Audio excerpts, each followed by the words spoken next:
Hello बच्चों, कैसे हैं आप सभी। मैं उम्मीद करता हूँ आप सब स्वस्थ होंगे, मस्त होंगे और बोर्ड की तैयारी कर रहे होंगे।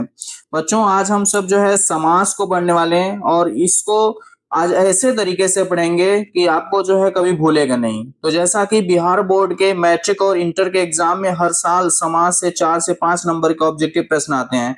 अगर आपको भी समास पहचानने में दिक्कत होती है तो आज के इस 15 से 20 मिनट के वीडियो के बाद आपका एक भी प्रश्न गलत नहीं होगा। आज एक ऐसी अचूक ट्रिक बताऊंगा जिससे आप एग्जाम में ऑप्शन देखते ही 1 सेकंड में सही टिक लगा देंगे। तो चलिए शुरू करते हैं हम।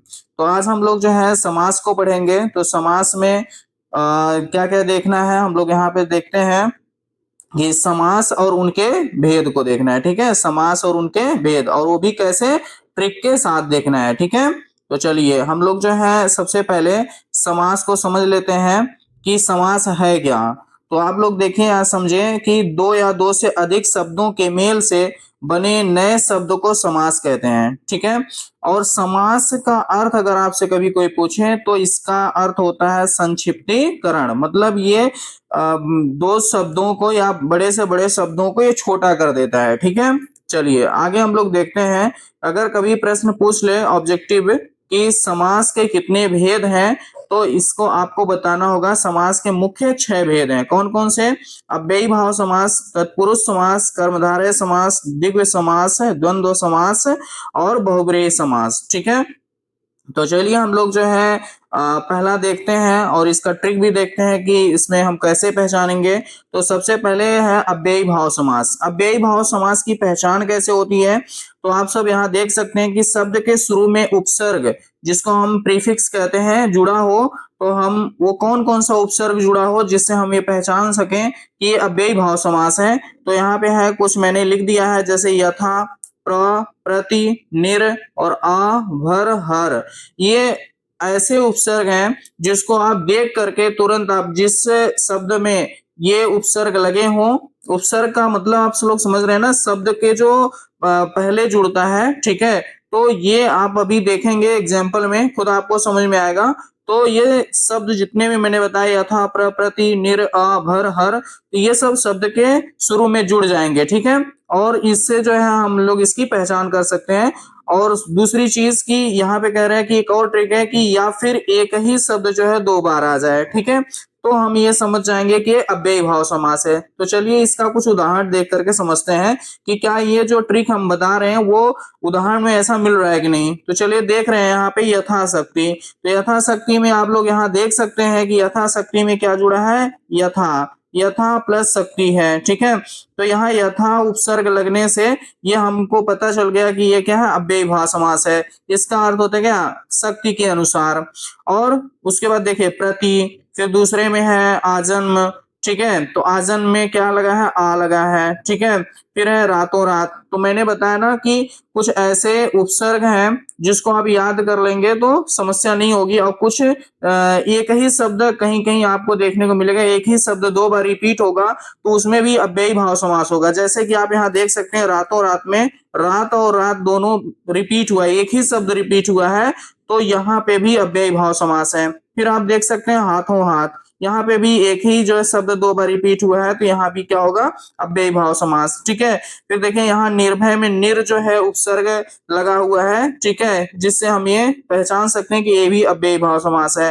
हर दिन, हर दिन में भी आप देख सकते हैं यहाँ पे हर उपसर्ग लगा है। ठीक है, तो यहाँ पे भी जो है ये क्या हो जाएगा? अव्ययी भाव समास। भर पेट, इसमें भर उपसर्ग लगा है, यहाँ पे भी हो जाएगा क्या? अव्ययी भाव समास। तो आप सभी लोग इस बात को याद रखिएगा कि जहां पे भी यथा, प्र, प्रति, निर, आ, भर, हर, ये इतने उपसर्ग जो हैं अगर आपको कहीं दिखाई दे रहे हैं किसी शब्द में तो अव्ययी भाव समास है। या कभी एक ही शब्द जो है 2 बार रिपीट हुआ है तो भी होगा अव्ययी भाव समास। ठीक है, चलिए नेक्स्ट हम लोग देखते हैं तत्पुरुष समास। तत्पुरुष समास की हम लोग पहचान कैसे करते हैं? तो इसके हम लोग देखते हैं पहचान में कि शब्द को अलग यानी विग्रह करने पर बीच में का, की, को, के लिए, से, में, पर आदि कारक चिन्ह अगर आ जाते हैं तो हम लोग समझ जाएंगे कि उसमें क्या होगा? तत्पुरुष समास। ठीक है, तो अब चलिए इसका भी कुछ उदाहरण देख के समझते हैं कि इसमें भी ये ट्रिक लागू होता है कि नहीं।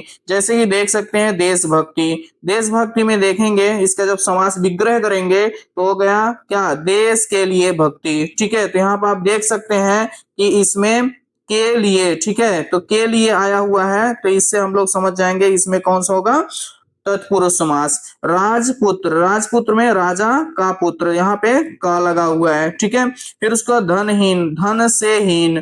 फिर उसके बाद आप देख सकते हैं गंगा जल, गंगा का जल।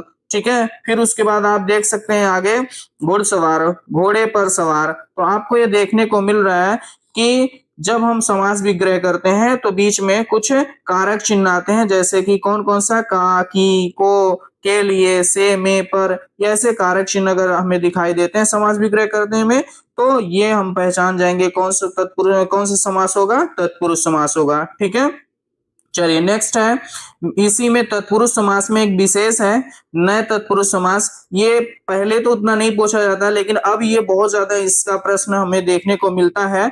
ठीक है, इसलिए आप लोग इसको थोड़ा सा ध्यान से देखिएगा। तत्पुरुष समास में एक नए तत्पुरुष समास आता है, इसकी पहचान क्या होती है, तो इसकी पहचान होती है कि पहला पद कैसा होता है, निषेधवाचक होता है, यानी नकारात्मक होता है। जिस शब्द में पहला पद जो है उसका नकारात्मक हो, ठीक है, उसे हम लोग क्या कहेंगे, उसे हम नए तत्पुरुष समास कहेंगे। ठीक है, इसका हम लोग उदाहरण देखते हैं, जैसे अधर्म। अधर्म में आप देख सकते हैं इसका अगर आप समास विग्रह करें तो न धर्म, यानी कि अधर्म क्या क्या हो जाएगा, न धर्म। ठीक है, यानी जिसमें धर्म न हो। ठीक है, तो जैसे हम लोग बोलते हैं ना अधर्म है, ये अधर्मी व्यक्ति है, यानी उस व्यक्ति के अंदर धर्म ना ही नहीं है, तो ये ना आ गया ना, ये नकारात्मक जो है पद है। तो ऐसे बहुत सारे शब्दों को आप देख सकते हैं, जैसे अनंत, ना अंत, जिसका अंत ना हो। ठीक है, असंभव, ना संभव, अमर, ना मर, अचल, ना चल, अज्ञान, ना ज्ञान। तो ऐसे आप ना देख रहे होंगे कि यहाँ पे क्या है, नकारात्मक जो है पद आए हुए हैं। तो इससे हमें पता चल रहा है कि ये कौन सा समास होगा, ये नए तत्पुरुष समास होगा। ठीक है, चलिए अब देखते हैं हम लोग कर्मधारय समास। कर्मधारय समास की पहचान क्या होगी, कि जिसमें पूर्व पद या उत्तर पद विशेषण विशेष का संबंध रखता हो, यानी इसमें जो पूर्व पद होता है और उत्तर पद होता है, जो बाद वाला पद होता है, ये दोनों कोई ना कोई एक विशेषण होगा और एक विशेष होगा। ठीक है, जहां पे भी ऐसा हमें दिखाई दे हम समझ जाएंगे वो कर्मधारय समास है। ठीक है, और यहाँ एक ट्रिक है, कैसा है, तो ये अभी हम बताएंगे। जस्ट इसके नीचे वाली लाइन पहले हम आपको बताते हैं। जैसे है कि विग्रह करने पर बीच में है जो आ जाए या के समान आ जाए, तो हम समझ जाएंगे कर्मधारय समास है। अब ये कैसा है इसको देखिए, आप समझिए। जैसे एक उदाहरण हम लोग लेते हैं, चरण कमल। ठीक है, यानी कि चरण कमल, कमल के समान चरण कैसा है, मतलब जो चरण कैसा है। अब यहाँ हम प्रश्न कर सकते हैं कैसा है चरण। ठीक है, तो कह सकते हैं इसका उत्तर होगा कि क्या, कमल के समान चरण। ठीक है, यानी कि पैर।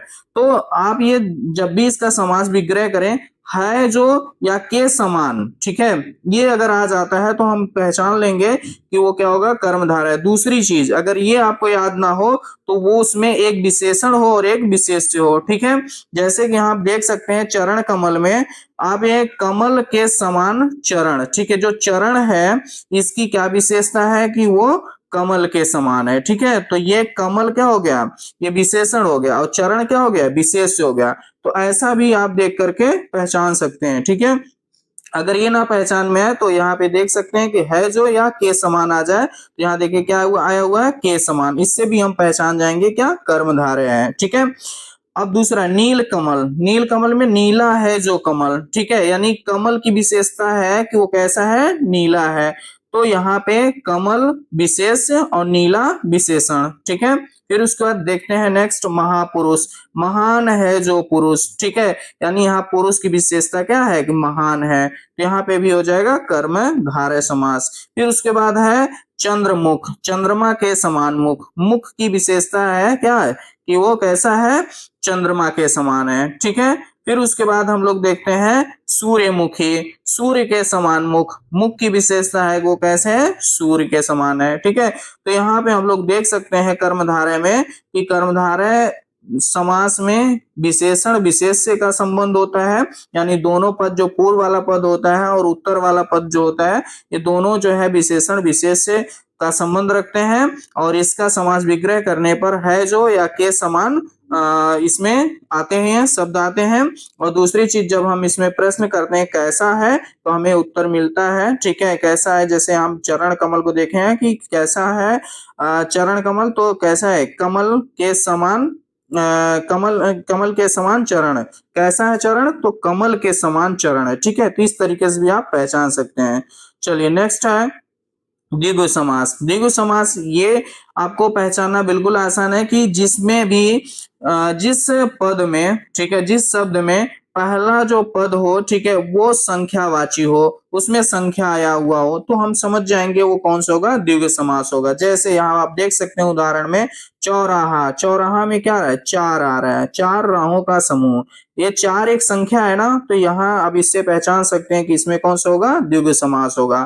तिरंगा। तिरंगा में भी देखिए तीन आ रहे हैं, तीन रंगों का समूह। पंचवटी। पंचवटी में पांच वटों का समूह। आठ मासा, आठ महीनों का समूह। अष्टभुज, आठ भुजाओं का समूह। चतुर्युग, चार युगों का समूह। पंचमुख, पांच मुखों का समूह। तो इन हर एक शब्दों में आप देख रहे हैं कि क्या आया हुआ है, किसी में चार आया हुआ, किसी में तीन आया हुआ, किसी में पांच आया हुआ। तो ऐसे जिसमें भी पूर्व पद जो हो उसका संख्यावाची हो, तो वो समझ जाइएगा कि वो कौन सा समास होगा, द्विगु समास होगा। ठीक है, तो चलिए नेक्स्ट है द्वंद्व समास। द्वंद्व समास में क्या है कि इसकी पहचान क्या है कि द्वंद्व समास एक दूसरे के कैसे होते हैं, अपोजिट होते हैं, उल्टा होता है। ठीक है, और इसके बीच में योजक चिन्ह जो है लगा होता है और विग्रह करने पर और आता है। ठीक है, तो जहां पे भी योजक चिन्ह लगा हो और शब्द आए विग्रह करने पे, समझ जाइएगा वो क्या होगा, द्वंद्व समास होगा। और ये दोनों से क्या होंगे, एक दोनों जो है शब्द जो होंगे इसके समासिक पद जो होंगे वो पूर्व पद या उत्तर पद दोनों एक दूसरे के अपोजिट होते हैं। ठीक है, तो चलिए हम लोग इसमें भी देखते हैं उदाहरण। जैसे माता पिता। ठीक है, देखिए माता और पिता के बीच में क्या लगा हुआ है, योजक चिन्ह लगा हुआ है। और इसका जब समास विग्रह करते हैं तो माता और पिता आ जा रहे हैं, तो ये कौन सा हो जाएगा, द्वंद्व समास हो जाएगा। ठीक है, फिर उसके बाद है हम लोग देखते हैं सुख दुख। सुख और दुख, पाप पुण्य, देखिए हर एक में योजक चिन्ह दिख रहा है ना, और इसको जब विग्रह कर रहे हैं तो यहाँ बीच में क्या आ रहा है, और आ रहे हैं, पाप और पुण्य। दिन रात, दिन और रात। ठीक है, तो इससे हो जाएगा द्वंद्व समास। देखिए बच्चों ये बहुत ही इंपॉर्टेंट है। ये अगर आप लोग देखते हैं, इसको अगर नहीं समझ में आता है, एक बार दो बार इसके ट्रिक को देख लेते हैं और ट्रिक आपको याद रहती है, तो परीक्षा में समझ लीजिए कि 4 से 5 नंबर आपका एकदम बिल्कुल सही हो जाएगा। और उसके हर बार ये इससे प्रश्न आता है और ये ट्रिक से आप आसानी से पहचान सकते हैं। तो चलिए लास्ट वन देखते हैं कि बहुब्रीहि समास। बहुब्रीहि समास क्या होता है, इसको हम लोग पहचानते हैं। इसको कैसे इसकी पहचान होगी, इसमें कोई भी पद जो है प्रधान नहीं होता है, बल्कि दोनों मिल करके किसी तीसरे, यानी तीसरे पद की जो है विशेषता होगी। जैसे देखिए इसमें कोई पद प्रधान नहीं होता, बल्कि दोनों मिल करके किसी तीसरे, जैसे कि किसी भगवान या विशेष व्यक्ति की तरफ जो है क्या करते हैं, इशारा करते हैं। तो चलिए हम लोग इसमें देखते हैं कुछ उदाहरण, तब समझते हैं। जैसे यहाँ देखिए गजानन। गजानन में क्या, गज के समान आनन। आनन मतलब मुख। ठीक है, यानी जिसका मुख गज के समान हो, अर्थात कौन, तो आपको पता चलेगा कौन, गणेश जी। ठीक है, गजानन किसके लिए कहा गया है, गणेश जी के लिए। तो यहाँ गजानन में गज के समान जो है आनन रखने वाला, यानी कि जिसका मुख जो है गज के समान हो, उसको हम क्या कहते हैं, यानी गणेश जी कहते हैं। ठीक है, उसके बाद दूसरा उदाहरण देखें, लंबोदर। लंबा है उदर जिनका, अर्थात किसको कहते हैं, गणेश जी के लिए। ठीक है, दशानन, दस है आनंद जिसके, अर्थात रावण। ठीक है, ये देखिए दशानन और हम किसी के लिए नहीं यूज करते हैं, ये जो है सिर्फ रावण के लिए हम लोग जो है ये शब्द यूज करते हैं। ठीक है, यहाँ देखिए नीलकंठ। नीले है कंठ वाले। ठीक है, नीले कंठ वाला किसको कहा जाता है, नीलकंठ शिव को कहा जाता है। चतुर्भुज, चार भुजाओं वाला किसको कहा जाता है, विष्णु भगवान कहा जाता है। ठीक है, उसके बाद है बीड़ा पाणी। बीड़ा पाणी, तो बीड़ा है हाथ में जिनके, तो पाणी का मतलब क्या होता है, हाथ होता है। ठीक है, अर्थात कौन, सरस्वती जी। ठीक है, सरस्वती माता। एक दंत एक दांत वाला अर्थात गणेश जी। इन लोगों के लिए होमवर्क है, इसको आप लोग बताइएगा हाथों हाथ में कौन सा समास है।